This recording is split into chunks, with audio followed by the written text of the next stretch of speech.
But can I just say one thing though, as you round up, is that in those comments we also got bad comments. You saw that there are people who wanted my situation to remain the same. I hope you saw those comments. I saw them. There are people who had personal vendettas and they go to this moment to say, hey, you woman, you're a very bad woman. No, let me say it openly, because I mean, it was out in the open, so that people would have read it. There's this one person who I think had a personal vendetta. Yes, to deal with me. So he kept giving these negative comments. But what I will say is thank you, because in life, not everyone supports you. I learned that, I know that, and that is your personal opinion. But it's just because he's painting a different narrative from what actually is. But for me, it is okay. Yes, you think I deserve it, it is okay. Yes, but I'm out of it. We thank God. All right. My name is Daniel Mugoya. Once again, welcome back to this episode with Dr. Patricia Litho. Of late, you people have been sharing most of the content. Thank you for the good work. We are back again. It is 2026. We told you this is another year that we are going to try again. If you think you are not part of our journey, well, you're also welcome. But I believe whoever is watching is part of this journey. Let's try again this year. So Dr. Patricia is back again, fully reloaded with a lot of content. Hey, most of you share the content. Thank you very much. Thank you for whoever is trying to make sure that Dr. Patricia speaks to the audience. Doctor, how are you doing? I'm well. You're well? Yes. That is great. I've loved this year the way it started. Besides the political battles, for me it gave me a restful 1 month. You know, a free public holidays. So I feel rested, I feel relaxed, yes. So I hope for the best this year. Are you trying to say you had a peace of mind? Yes, because I was quite exhausted at the end of 2025. Yes, I even took leave at the end of the year, but it ended too soon. And I was like, this leave. But January came with blessings. That's 90 days of January. This time it was like 20 days of January. Because we are already in what? Yeah, because we are in the month of love. The Valentine's. Yes. How are you prepared for the Valentine? I had started shopping around for a red dress, but on second thoughts, I'm like, I think this year I will wear black. Valentine is black and red. Yeah. Black and red. Okay, for us ladies, we normally stick with red, but this year I'll stick to black. I'll be safer. Why are you changing it? My dear. Red is tricky these days. I packed away all my red things until further notice. You see, I'm wearing chiboko. Valentine's, most people take Valentine as sharing love. Yes. I normally read some people's statuses, like someone posts and says, my mother is my Valentine, my boss is my Valentine, my wife is my Valentine, my child is my Valentine. But in the old days when we were growing up, we thought Valentine should only be celebrated by those people who are maybe in love, like in relationship. Yes. I belong to the old school.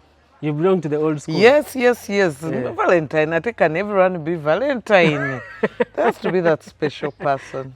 Yes. Okay. I can see where you're going with this question. Please don't ask who my Valentine is. Okay. Because I will not disclose. I can see my camera person is trying to let me continue with the conversation about Valentine, but we are not going that side. No, red is blocked. It is among the red items, packed away. Anyway, so doctor, we are in the month of Feb still. The year started. Last time we had a conversation on a lot of things, priorities for 2026. Yes. You talked about loving yourself. Yes. How far have you gone? Oh, as I've told you, I started by that divine intervention. Because of the national calendar, I rested. I've also resumed my walking. Of course, you remember that story, that part of my challenges 3 years ago was that fracture that I got. But I'm from that school of thought, no retreat, no surrender. Exactly. Now that I've regained my mobility, one of the things I started this year, it wasn't in my resolution. My resolution is just to be happy, so whatever. So I decided to resume walking as part of exercising, but also December and this holiday in January came with a bit some kilos. So yes, I successfully did 5 kilometers last Sunday, which looks like a small achievement, but it is a lot for me. For someone who used to walk 22 kilometers in one walk to 0, I was pleasantly surprised now. The other 2 Sundays, I did, I think, 4.8, almost 5, but 4, then 4.8. I reached a point where I almost jumped on a border, but I'm like, no, let me push my body. Yes, I'm excited. Okay. Yes. All right, that is very interesting. I wish you well in that career path. Career path. Yes, career fitness. Career fitness, of course. Yes. In your preamble, you talked about enjoying your life. Yes. And I am looking at someone who hears the word live. Do you know that there are people who have spent 10 years plus working every day, every night, maybe, okay, most of their time working, and they have never had anything to do with live. Yes. So I want you to give me that narrative according to you, your experience of live. What exactly do you mean when you talk about having live? Having leave is a period of rest. Ideally, you walk away from your routine employment. Of course, it's different if you're self-employed, because then you judge by yourself or you never rest at all. I'm actually told self-employment is more demanding than when someone else employs you, because you can demand for some days off. But if it's your business, you can want some days off, but you clearly see every second matters, so you never take that leave. But I've also been in jobs where, despite my contract said I'm entitled to a break, I never really got it because of the nature of the job. They'll even approve your leave after one day they call you back. So there's something urgent. But one of the beauties, the pluses about working in government is that they respect that leave. Yes, of course, once in a while they call you off, but it is the first time in my life I've actually enjoyed that, I don't know if it's a right or a privilege, but it's a provision for government employers, and I'm sure other employers. I'm entitled to 36 days, by the way, at my level. But I haven't been successful in taking the 36 days at a go. But at least I've been successful in taking at least 14 days away, uninterrupted, which is amazing because I get to do things I want to do with my children, with myself, pamper myself. If I've wanted to travel, I've had to travel. I've gone and spent time with my parents, and even just, you know, wake up lazily without depending on the alarm to wake you up, stretch around, think about, what do I do today? Do I just go back to bed or what? But recently, because now I'm in that category of the last 10 years before we retire, someone told me that, especially in this period, it's actually very important to take that leave, and you start practicing. It gives you a picture of what it's going to be like when nobody's employing you. What else do you have going on in your life beyond that work that someone has given you? So if you just wake up and sit around, if you just wake up and binge drink and get drunk, if you just wake up and there's no one to talk to you, that is a snapshot of what that life is going to be. So it's important to practice. And if you have nothing going for you, start building those habits. Yes. So I've been conscious in seeing that, okay, during this period, what else do I do outside my former employment? I'm part of certain associations. Once in a while I go to church, but I pray every day. So do I keep those routines? Do I do those connections? Do I start participating more in community activities? That way, when the gate closes on my face on my 60th birthday, There's actually something to do, as opposed to waking up in the morning. I'm like, what do I do today? Actually, on Friday, I tend to listen to either Radio 1 on Capital as I drive to work. And on Radio 1, there was the he-she talk, and there was this lady who was complaining about her husband, who's 65, who retired, and he just wakes up, watches TV, and is on his phone, either playing the phone and she needed advice. And she's about 50, so she hasn't retired, so she's basically now the breadwinner. But also at work, and she's irritated that the husband is just sitting around watching TV. But no one sympathized with that position. The lady had not retired. No, she's not yet retired. So no one really sympathized with her. They instead told her, hey, you want him to walk around? Do you want a young girl to come and support you? Like, yeah, you want the man to be active. He can get active. So, our definitions of how we spend leave. So you see, when you have a spouse and there's an age difference, maybe the way they visualize. So they're saying the man should do something. The question is what? He used to get up and go to work. Does he have a side hustle? Was he going to church? Was he digging? Do you have a farm? So those are the questions people are asking. Of course, it's a talk back, so we are unable to get those answers. But it also helped me reflect that, wait a minute, exactly what will I do when that day comes? Will I wake up and just drive around, but do I still have the same resources to even fuel my car? Will I start digging, yet I haven't been digging? Will I open a shop, yet I have no entrepreneurial skills? Because that's what a lot of people do with their retirement package. You don't have business skills, then you inject in your whole 50 million, your takeaway package. And in a month it's gone. You don't know where the profit is. You don't know where the capital is. In fact, most of them invest in events, like what will be trending at that time, in a kind of business. So you hear if your friend comes and says, by the way, these days people are earning a lot of money through Uber. People are earning a lot of money through rearing chicken. People are earning a lot of money through maybe planting trees and so on. So you find and a lot of us who are retiring now are from the generation where chicken was free range. Someone gifts you a chicken, somehow you have a chicken from your grandmother, from your mother, you throw them there in the compound, they feed themselves you enjoy the eggs, you have no idea. But these days, most of the rearing of chicken is different. You have to treat, you have to immunize, you have to buy the feeds, things. People have fenced off. You have to wake up at 3 a.m. They're like newborn babies. My mom used to rear broilers. I have an idea. So my S4 vac, my S6 vac, we're newborn babies. At home. Yes. The bulbs was always on. You have to wake up at this time, change the water. Some are falling in the water, dry change the coffee husk. My dear, it's quite some work. Now you can imagine at that age, your back is not holding anymore. So unless you have a support system. And me as a mother of boys, I know there are some hardworking boys, but my boys are not passionate about manual labor. So I'm in trouble. They want to create things on gadgets. I know. They don't want to create things outside the house in the garden. If they plant a seed, it will be a school project in a tin.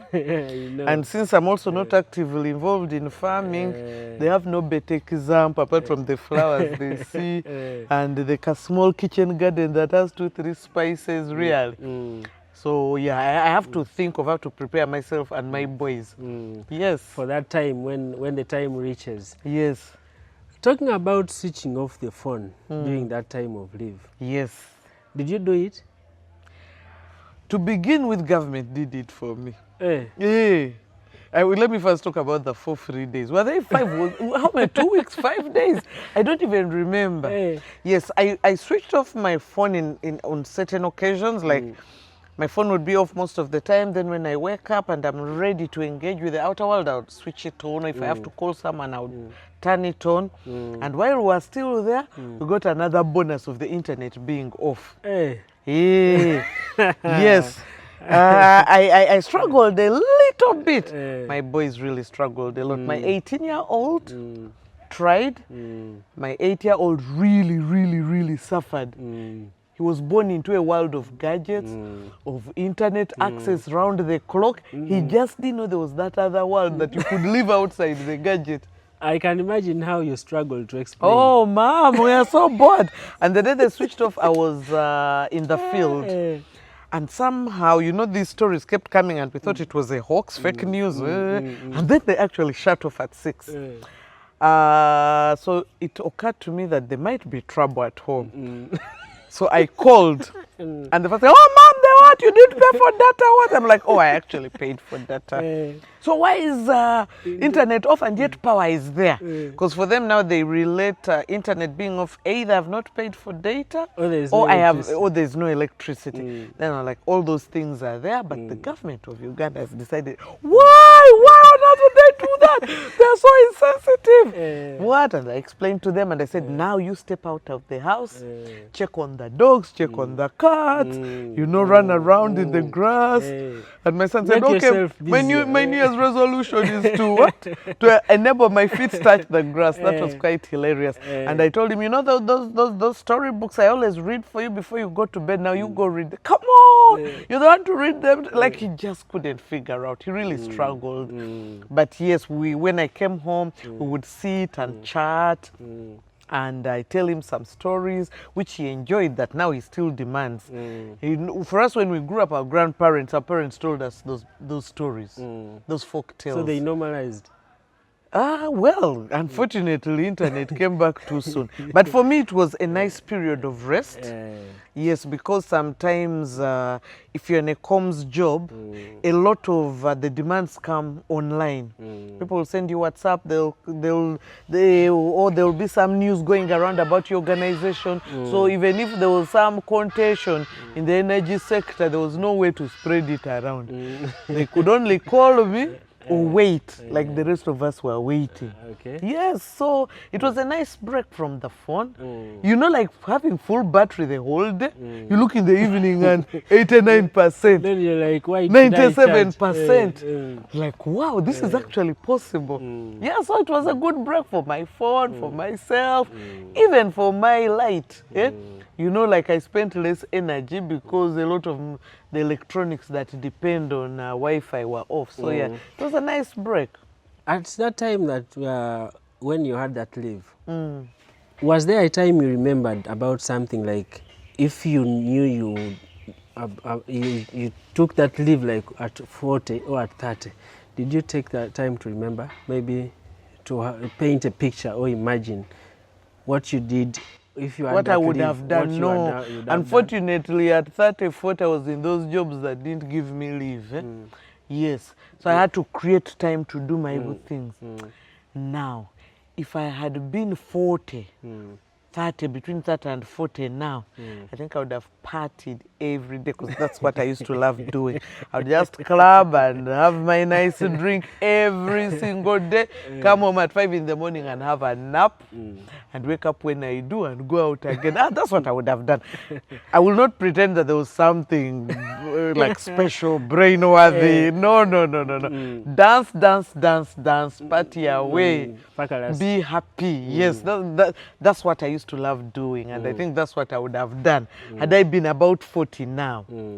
Yes, I've gone to the beach. I don't know those things. Adrenaline. I'm an adrenaline junkie. I would have gone maybe to Lugazi to zip line. I would have the bungee jump. Those are the things I love doing. Yes, now the leg won't allow it. Even if I want to, the body will give way after like just 10 steps. So really, my body is managing me. Did you try to communicate some of your colleagues maybe who also had the same leave, what they were doing, and made some comparison? No. No, I actually just wanted to be me, myself, and I. I told you, this is for me, myself, and I. So I was not looking for extra responsibility. You see, friends also come with responsibility. You can think you're looking for company, and then there's additional work that goes with it. So if you want me, you look for me. Me, I was not looking for anyone. I was just happy the way I was, me, myself, and What is that responsibility, remember, that came with in a friend that came around you? A friend will tell you, let's go out. Now, for me, at this age, I just want to sit back. And they will be upset that I refuse to step out. Yes, like, You can't just come here and in Tinder. Just I'm like, nearby no, here. no, I want to be at home. Yes. So now also that is now part of the challenge I suffer now, that friends want to hang out and me, I'm like, you come home. And they're like, really? Let's go to a fun place. Me now, home is a fun place. For them, they still want the club and the noise. So I didn't want that situation. I know my friends. I know my friends. So I didn't want that extra work. Okay, the conversation you've just had, maybe you have not reached the age what Dr. Patricia is talking about, but trust me, time will come. For those who are there, you know what to do. It was important to talk about what to do during the time of leave, because many people think having leave is just like you're not at work, go and sleep. Yeah, your body needs to rest, but you can be doing something else, but just less tedious. Ideally, it is to allow your body to rest or to give you enough time to attend to your other things. Yes, not just sleep. Yeah, because also we learn with time that work with no play, like your body needs a bit of motion. It's also not good. Okay, Dr. Patricia, last time we had the conversation and some colleagues of ours shared their experience. You talked about how people treated you, how you were treated when you lost a job. So many people were touched. It's like you were speaking to them directly. Or speaking for them. Or speaking for them, what they were going through at different jobs and whatever they were doing. Yes. So I loved some of the comments. Then I found it maybe important that we can maybe read through 2 or 3 comments. Like there's someone, by the way, who said, sometimes we don't know how to support friends who have lost jobs, even though we want to. We don't know what to do or what to say. So this one was like, don't blame us, don't blame people who treat you maybe otherwise when you expect them to treat you the other way. Yes, I actually saw that comment and I really wondered. I related it to myself, times when I struggle on how to deal with a friend is when they lose someone dear to them. You don't know whether to say sorry, you don't know whether to call, you don't know whether to be in their face all the time, whether they'll get irritated, or when they are sick. I think that was different. Yeah, maybe. I mean, we feel differently. But I think just checking, how are you, Patricia, today?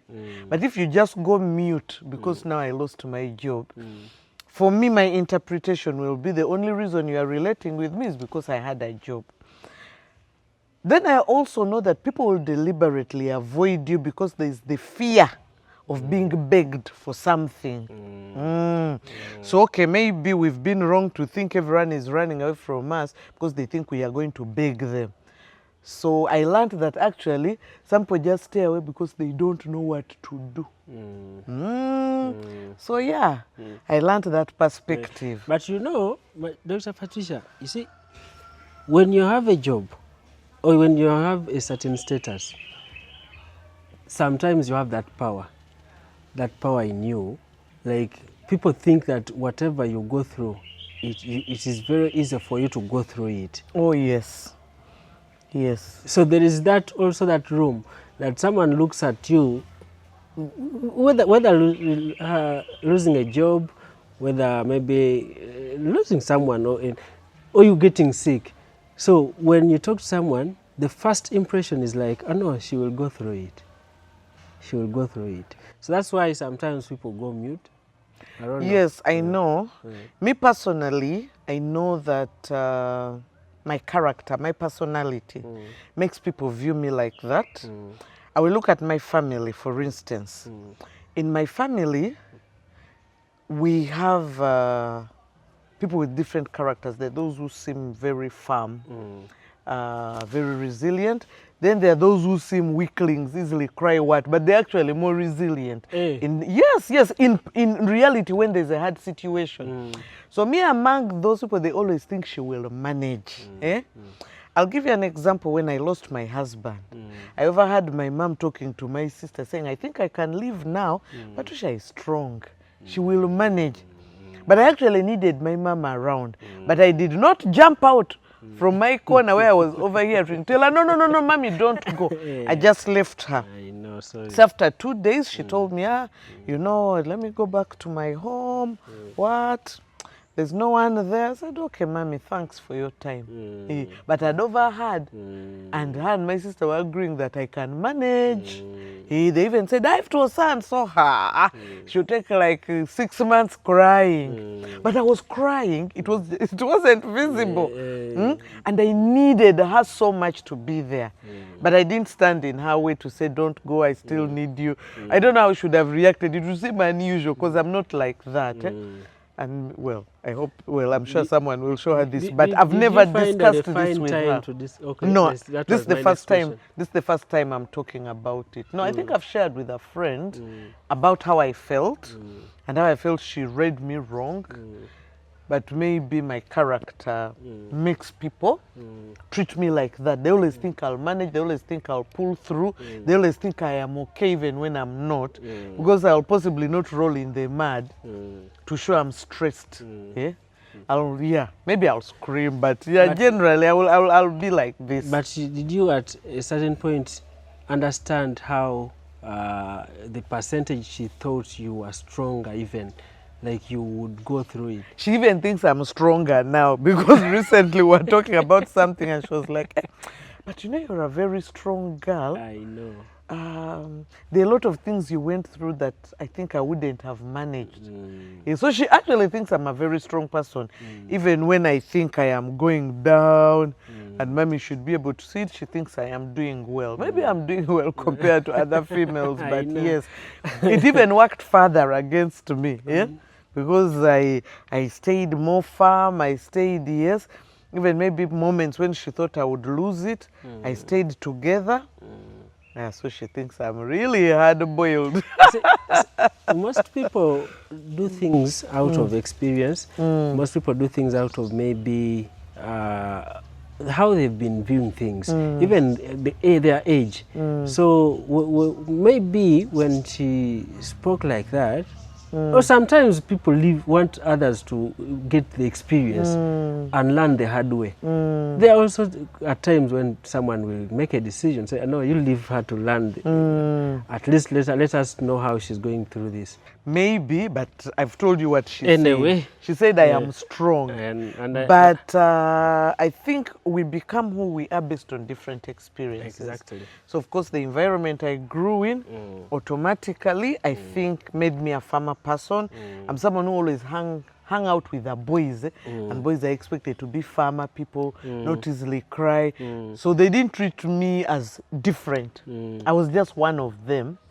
So maybe I took on some of those attributes because I was always around boys. But also at a very young age, I left home and I went abroad to study. I was on my own. I had to make my decisions, the good and bad, suffer the consequences, deal with it. So I think that also contributed. I also went to boarding school at a very young age. I think at about 9 years, I went to boarding school and I was in boarding school all through. There's a way boarding school hardens you off. You go through quite a bit. And the boarding school I went to, those ones they call St. Caius, where things are tough. They make you dig. They beat the hell out of you. So you had enough. Yes. There's someone here who said, I have tested it in these 10 years of unemployment life. Oh God, how I wish you listened to my cry. How would you encourage such a person? I would encourage that person to stay firm, but also be thankful for the gift of life. There are things we take for granted. Yes, I don't know how they are managing, for instance, but I think they are surviving. For her to be able to share, it seems tough. It always looks like the end is not in sight. But my question to this person is, have you tried to reinvent the wheel? I'll share something small. Someone inboxed me and asked this question. And also I saw it in another group that I'm in where someone posted this and there was a conversation around it. And someone asked that I wish you would share the survival tips, because I didn't share the survival tips. I just talked about how I was treated. Now, for me growing up, I was exposed to a lot of skills thanks to my mom, thanks to my dad. And a lot of people in my generation, especially as a girl, you're taught how to cook, how to clean, how to dust, how to what. So if I had, well, I don't have, if I had a maid, but I have another work at home, but if I had a maid, for instance, would I have money to pay the maid? Most likely not, because now the resources have reduced. So most likely I would have to get rid of the maid. It meant I have to do my own house chores. I am able to do my own house chores. I can get up, sweep, mop my house. I can cook. I have dogs and what? I didn't kill them. I stayed with them and I had to feed them. And animals are quite demanding. They have quite a huge appetite. I have 5 dogs and over 10 cats. Someone will say, why are you doing that? But that's my personal choice. Actually, for a long time, I took so long to have my first child. My mom used to tease me that those are my kids. But I grew up in a family where there were a lot of animals, so it's something I acquired. Yes, so for me, that's part of my family, my animals and things like that, yes. But one of the appreciations is that this young man I live with, who supports me, stayed with me despite the fact that I had no job. I had to discuss with him about his payment, whether he's able to stay on, despite the fact that I don't have a job. I told him I would not cut his salary, but I might not necessarily be able to pay him at the end of the month. But I'll be trying. Sometimes I'll pay him half, sometimes I'll pay, but... You committed yourself. I committed myself if he's willing to stay. And I'm glad he agreed to stay, because when now the other calamities came, actually the other day when I was watching what we recorded, I realized it was a much shorter time. Those calamities happened actually in a period of 8 months. All those things. Of course, I was unemployed for over 3 years, but that calamity happened in a period of 8 months. Almost concurrently. Yes, one after the other. Because I left work in October. My dad got the stroke in December. Then I broke my leg, I think, then I was robbed in March. That's just 3 months away. And then I broke my leg in, I think, either April, August, around there. But anyway, yes, I realized actually they were closer together, but he stayed with me. So even the day I broke my leg, I had to send my young son to run home and call uncle. Let me not mention his name, Uncle so-and-so, Uncle Michael, to come. Uncle Michael had to carry me with all my weight back home. And we were laughing, thinking it's a dislocation, but it was a fracture. So you can imagine, he's the one who was helping me carry daddy, you know. The other siblings would come along and go back to their homes. But literally, because he's a man, my dad had concerns about his daughters and his privacy. So this was the man doing all that. And then I also joined in. Then he would have to carry me even to my bathroom. He's male. So he would put me on the wheelchair. I said, put me. So I would first change into my towel and gown. Then I said, push me to the bathroom. Then he would push me to the bathroom in the wheelchair. I said, close that door. Then I would put on the shower, you know, those with the, like a telephone, whatever. He tried to struggle to do the bathing. What? Yeah. And then after that, I call him. Then he wheels me out and carry me onto my bed. Literally, I'm even trying to show. Before you go further, yes, you are doing this because you are trying to cut the expenses, or you had maybe someone else to come and give you such extra care? My dear, by the time I broke my leg, my world had shrunk. I already told you that. The people I would rely on had disappeared. Okay. Now, I didn't even bother trying to look for other people because you were already disappointed. People came to check on me when I broke my leg. No one offered to stay around and support. They came and they left. Yes, but you see, in my home, I'm the only female in the house. Yes. There's a good friend. You've met her, Auntie Anne. Yeah? She's employed. Those are one of the people who would come and stay around with me. Okay, I'm on leave, let me come and help. Now, this originally wasn't even my friend. This is my kid sister's friend who became my friend. She actually became a friend to the family. Secondary friend. So she became like a sibling. This is the sibling, the proxy sibling who saw that I need someone around. And I actually possibly need a female around. So whenever she got a moment, she came, she would take my son back to school. She would go on visiting day. She would go and pick my son from school. Yes. Okay.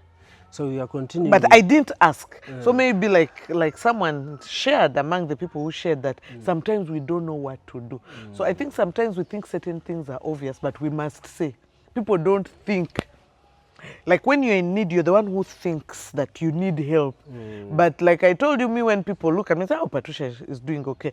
I even recall a friend coming to visit me and said, oh, I thought I would come and find you when I go see you, say, I quote, but you're looking good.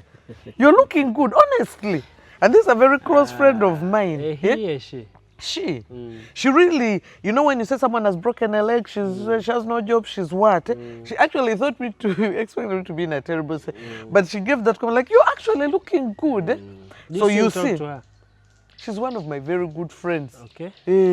So she gave me, I don't know if that was meant to be a compliment, but she told me that. Yes. So, you know, I looked good, I looked okay, I looked healthy. So why would she stay around to look after me? I seem okay. I have my life in order. She left. So maybe that is the picture I portrayed. So people thought, she's not needy. And maybe I needed. But also, I'm that person, I will rarely ask for help. You have to offer it, and I might actually refuse even if I need it.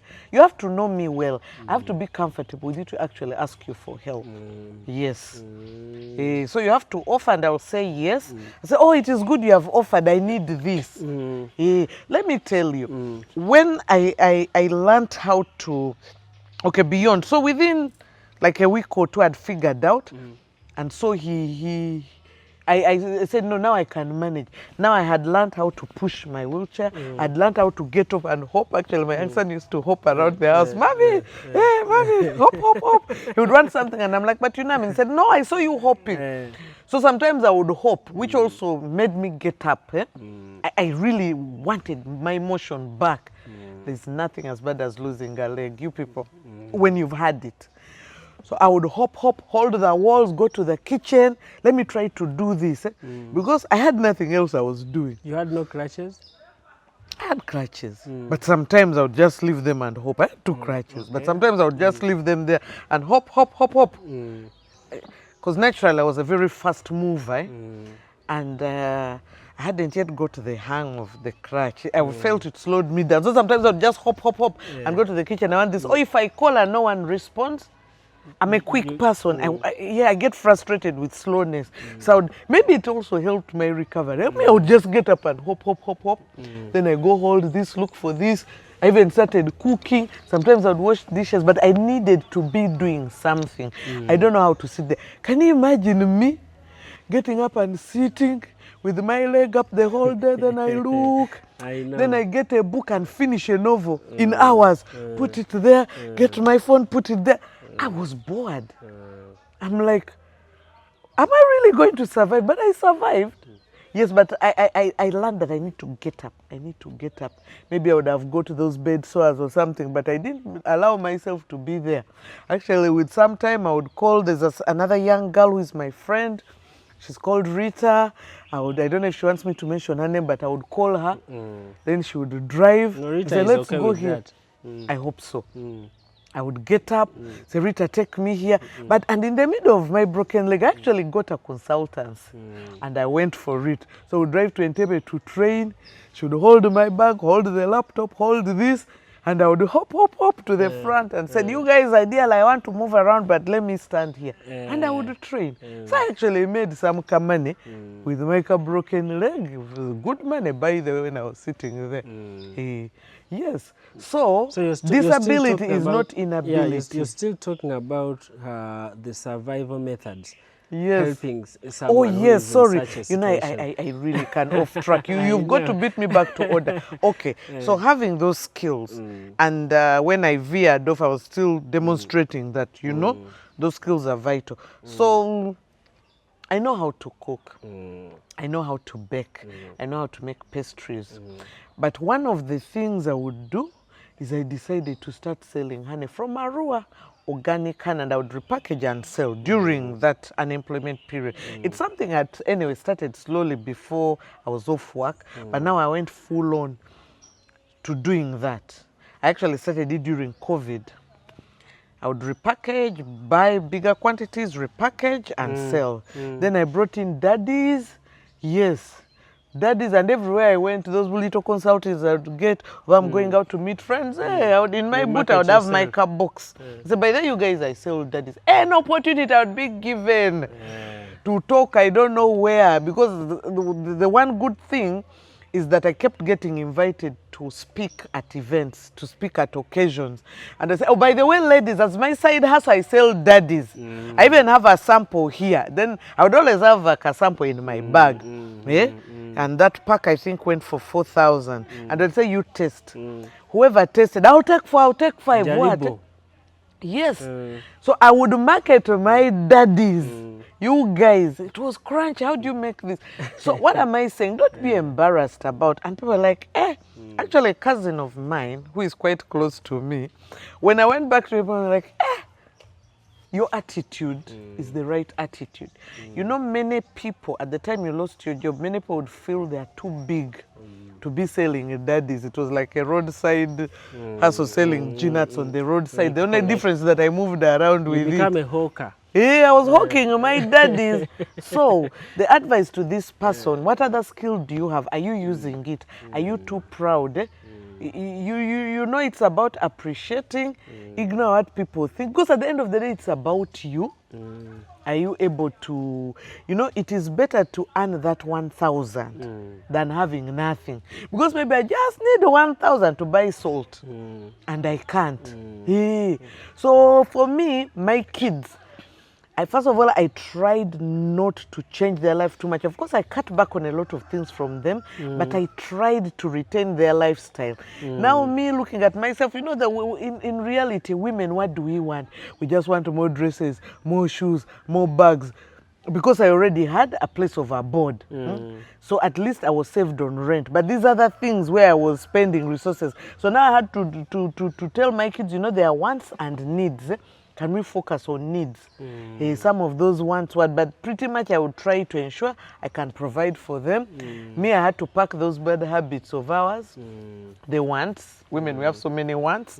Yes, and just live within what I have and stick to basics. Can I buy yaka?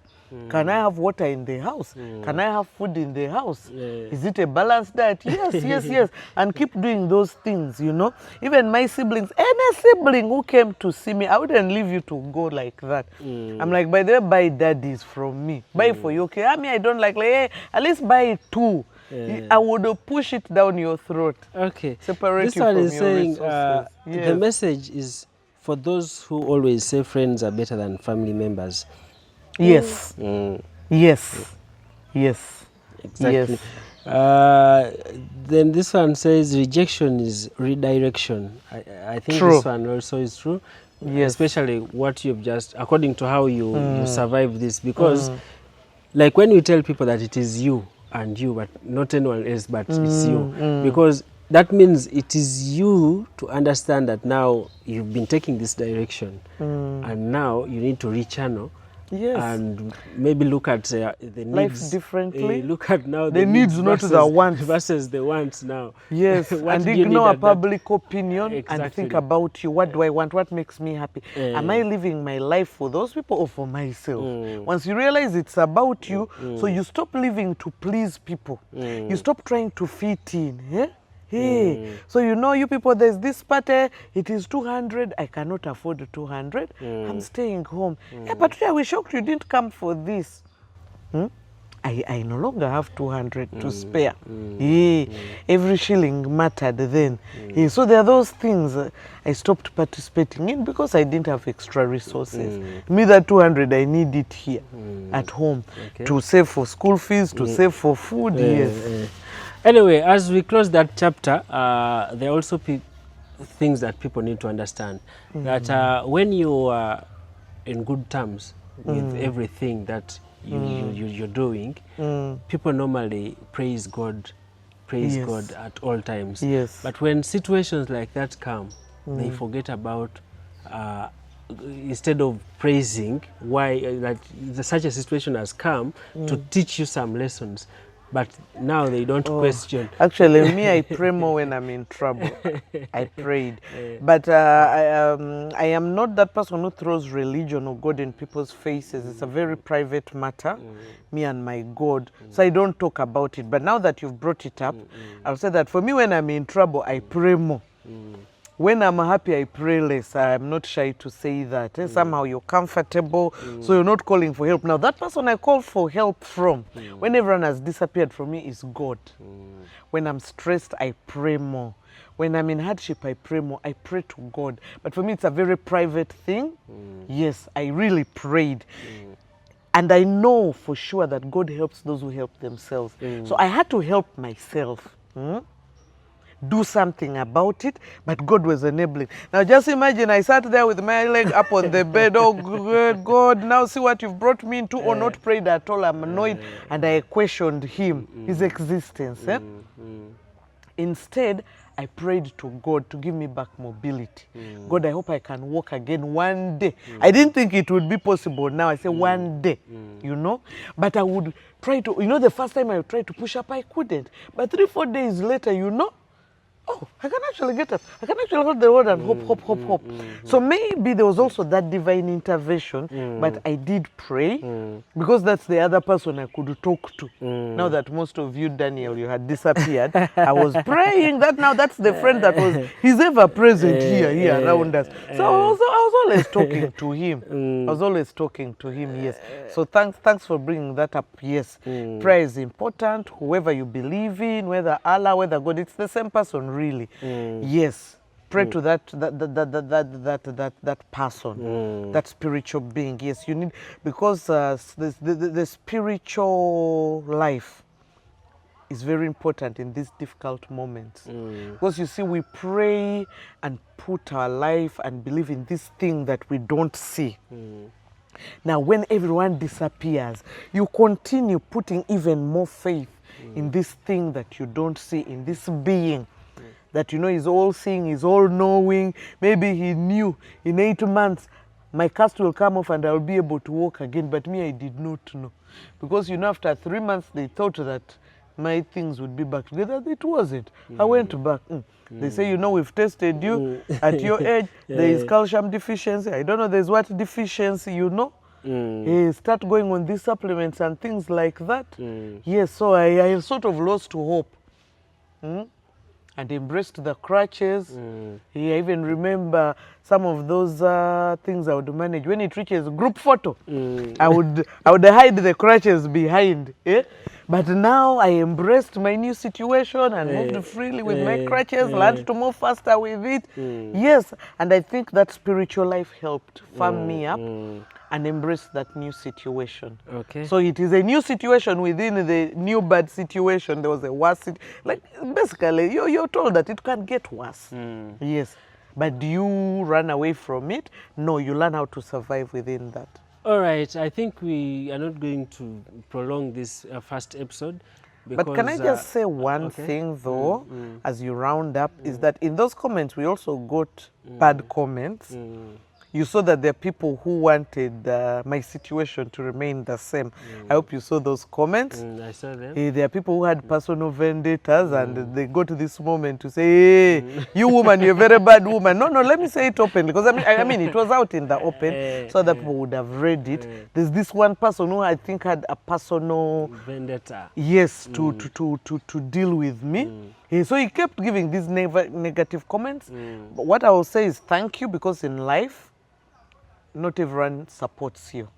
I learned that, I know that, and that is your personal opinion. But it's just because he's painting a different narrative from what actually is. But for me, it is okay. Yes, you think I deserve it, it is okay. Yes, but I'm out of it. We thank God. Anyway, I encourage him to, is it he or she? He. I encourage him to continue. And he was using a pseudonym, but later I discovered who it was. I encourage him to continue watching most of these episodes, because we shall have more and more and more. Through his prayers, we also get more strength and comfort to continue producing more of these episodes. And we know we have to continue watching our back. Yeah, talking about things which fit him properly. So I believe that he's giving us more energy. Oh yes. And I believe that even in the next month we shall have like 4 more episodes specifically targeting him.